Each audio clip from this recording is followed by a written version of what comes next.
दरख्वास्त की थी, खुला नहीं हुई थी और हमारे बेटे से हमारी सुलह हो गई थी। 5 जून को सुलह हो गई थी। हम लोगों पर बहुत बड़ी ज्यादती जुल्म किया है।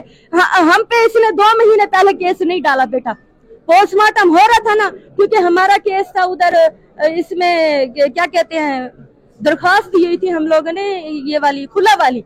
तो हमें वो जज साहब डिग्री देते तो हम लोग आते ना इधर पोस्टमार्टम के लिए। हमने कहा जज जब जवाब देंगे खुला हुई है नहीं हुई तो हम आगे आएंगे केस में। नहीं, जजों के सामने बेइज्जतियां करते हैं सर, जजों के सामने। जज को कह रहे हैं कि हम आगे तक मुकाबला करेंगे, ये तो बेवा। जैसे आपने कहा आप जो फोत हो गया उसको लेकर आए, वो कहेगा कि मैं खुला देता हूँ या नहीं देता। जब बंदा मर गया है तो बात खत्म, ये बेवा है उनकी। हकीकी आजादी की जंग में बोल भी कप्तान के हमकदम। इलेक्शन कराओ मुल्क बचाओ की लाइव ट्रांसमिशन दिखाई लम्हा बलम्हा सूरत हाल। रील और रेटिंग में भी बोल न्यूज रहा नंबर 1। सब्सक्राइब करें और बेल दबाएं ताकि कोई खबर रह न जाए।